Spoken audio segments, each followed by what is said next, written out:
This is Backstage Bay Area, your all-access pass to the local music scene. Today, we dive into the story of Nyte Skye, a band that perfectly blends dreamy soundscapes with shimmering shoegaze textures.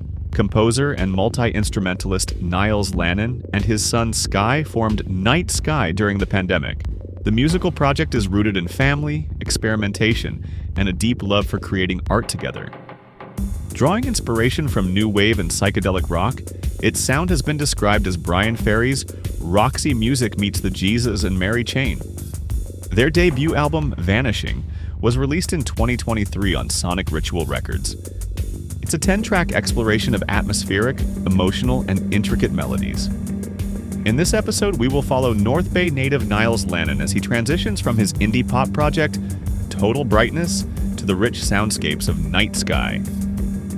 Your host, Steve Roby, joins us right after we hear Dream State from Nyte Skye's album Vanishing.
That's Dream State by the band Nyte Skye. It's from their debut album Vanishing, which is available now. Hey everyone, I'm Steve Roby, and this is Backstage Bay Area. Nyte Skye's founder, Nyles Lannon, is my guest today. Hey Nyles, welcome to Backstage Bay Area. Hey, pleasure to be here. So glad to have you here. Hey Nyles, why don't we start out with telling us how Nyte Skye came together and what your inspiration was? It's being in a band with my son. We had been playing music together since he was probably, going all the way back to when he was like 5 and 6. He had a synthesizer that he would mess around with, and we would kind of jam together. And I have a studio here at the house. He was experimenting with instruments from the moment he could walk into the studio, really. And I was also having band rehearsals here too. From a very early age, he was a part of that. He was hanging out with the band and just being around music, being around live music. And like, it didn't take long for him to start to get more interested in the drums. And then he took to the drums, like, I don't know, like with people in general, you see them get into music, whatever. And of course, this is my son, so I had a special like inside seat here or whatever, but like he just got it immediately. And within a week, he was playing Ringo Starr stuff and just really taking to it. So then before long, we were jamming and stuff. And like, he was even starting to play my songs that I had from my solo record. I put out a solo record in 2015. So this was like kind of prime time for him absorbing what was going on around him. And I don't know, by the time he was like 9, or I think he filled in for my drummer at a show, which was just, and like looking back, I'm like, did that really happen? Like, this is a 9-year-old kid at a gig, like, but that happened. He filled in for my drummer. So that was, I don't know, that was like right before the pandemic, right? Okay. And so when the pandemic happened, we had all these jams that we had been kind of recording and stuff. It was like perfect timing to just like focus on a project together. And I think that's what kind of created the band, because it was really both of our input into this thing. And he was a good enough drummer at the time that it was fantastic. I mean, he was really kind of coming into his own as a drummer. So the band's name, Nyte Skye, is a kind of a combination of your first name and... Yeah, so my friend, like, she was really into the band development and stuff. But I was like, I don't know what to call it. And she was like, I have the perfect name. She was just like, Nyte Skye. And I was like, Nyte Skye? And she's like, yeah, but spell it with his name and then half of your name. And I was like, oh, okay. That kind of works. I'll take it. Can you introduce us to the rest of the band members? So Nicole Craiglow and Dave Gould, they're both from Oakland. Nicole, I've known for a pretty long time. She joined my solo band about a week before I had a bunch of tour dates with Rogue Wave, opening with Rogue Wave, and I needed someone to join the band in about 5 days. And she just popped out of nowhere and joined my band to do that tour. And ever since then, she's been kind of by my side. Dave Gould, he is a friend of my buddy Dan Long, who helped me kind of get some of these mixes over the finish line. And he also mixes a lot of film school stuff. So he had heard the music and was like, oh, what's that? And he ended up reaching out to me before he knew my son was in the band, which I thought, oh, that's the perfect bandmate right there. Yeah. He's not doing it. Yeah, he's just coming at it just for the music. Nice. So Nyte Skye has been compared to artists like The Cure and Roxy Music and others. Were those intentional influences or did they emerge organically? Not really intentional.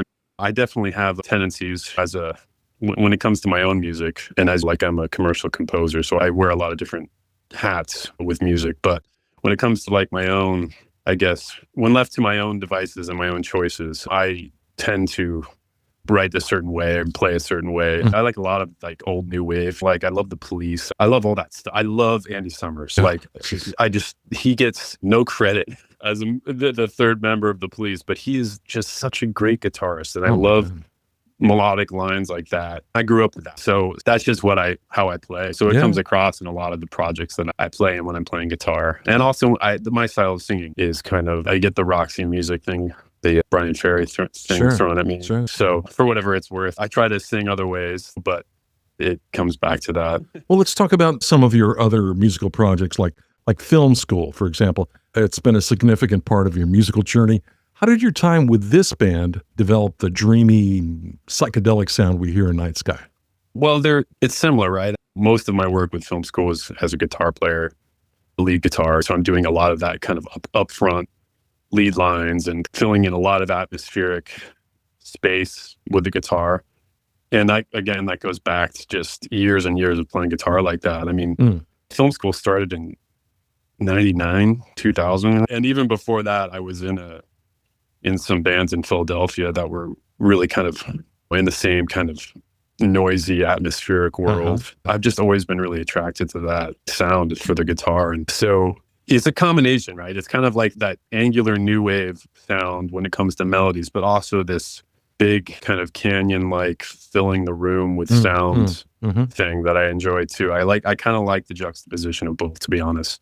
So with film school, it's like we kind of figured out a formula that really worked for us as a band. And that really imprinted on me, I think, just how the guitar can be used and how, I don't know, it's just the way I write songs. I mean, it's all kind of based on a lot of stuff that we figured out in film school as a band. Now, I think it does still affect how I approach things in the studio.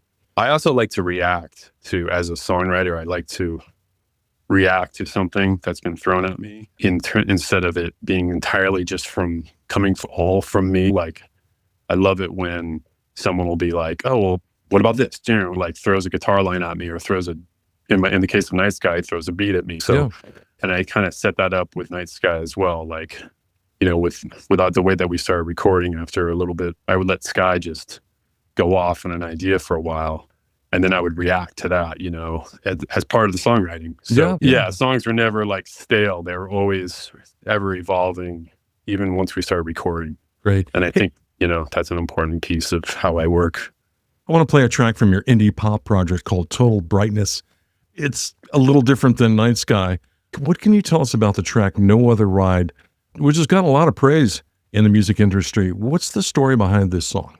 Well, Total Brightness is an interesting project for me because it's from my commercial world. I'm collaborating with another composer that I met at a music agency, and we worked together for years. And we would have these ideas that we kind of put off to the side every once in a while and work on them. This song had such a vibe to it, to me, and I wrote the lyrics and sang on it. That was most of my contribution, other than some other guitar here and there, but most of it was the vocals.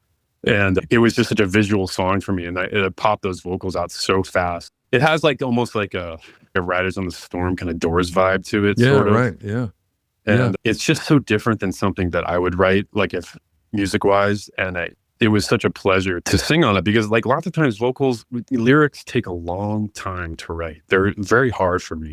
It's not something I'm very good at. It takes a lot of struggle, and like usually I have to be going through something traumatic, and it's hard to write lyrics for me. Sure. And for this song, they were so easy. They just kind of came out. And I love visual songs too. Sometimes, not always, but like when the music and the visuals kind of come together in that rad way, like it just feels right. Okay, well, let's hear it now. This is Total Brightness with No Other Ride, and you're listening to Backstage Bay Area.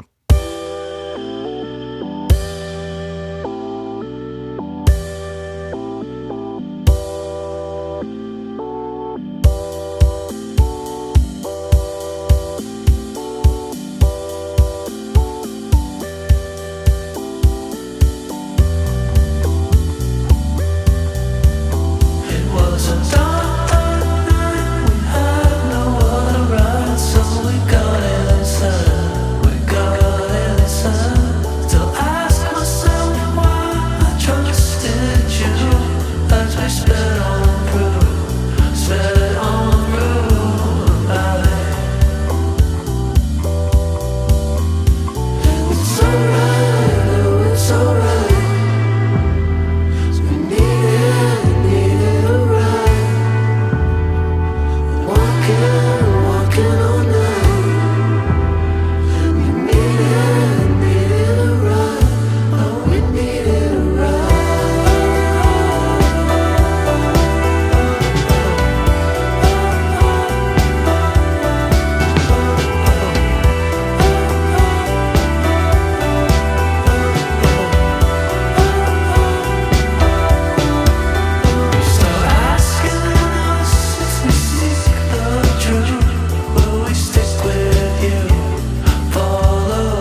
That was Total Brightness with No Other Ride. It's an indie pop project by Nyles Lannon, who is my guest today on Backstage Bay Area. Nyles, with the album Vanishing, your debut album, you created a dreamy shoegaze-inspired soundscape.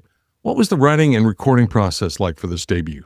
And the beginning of this process, it was like, okay, well, we've got these demos, we got a couple songs, let's just kind of re-record them, make them sound the way we want. And so it was very straightforward, and we did verse, chorus, and bridge, and blah, blah, blah. And we were recording it, getting good sounds, that kind of thing. And you can hear a couple of those songs on the record, right? Like Captivated is a pretty straightforward, traditional type of indie rock song.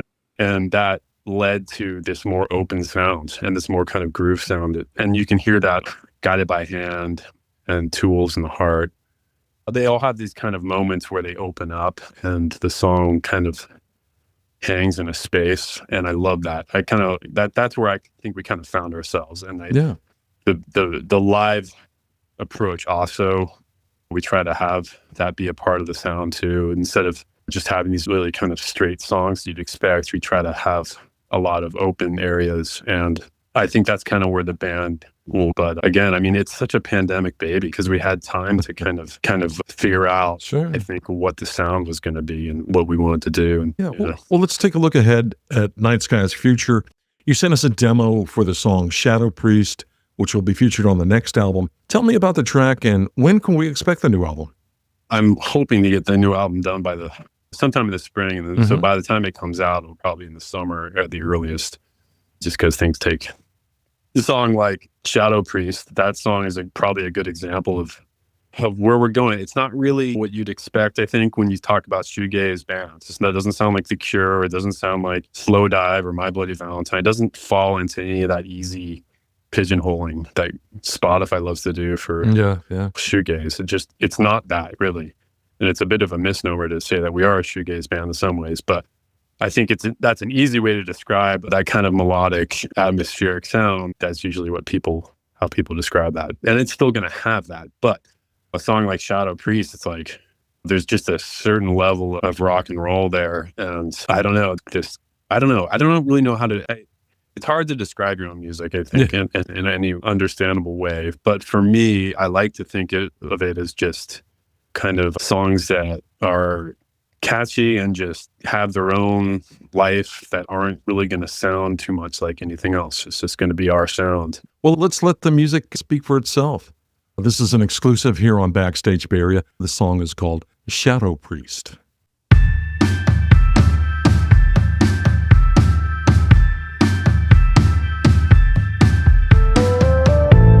It must have been around that time. We flew right through those stop signs. You said to me, it's just like the 70s. Thinking you can see above the trees that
shadow priest with no apologies, hidden elephants are in the trees.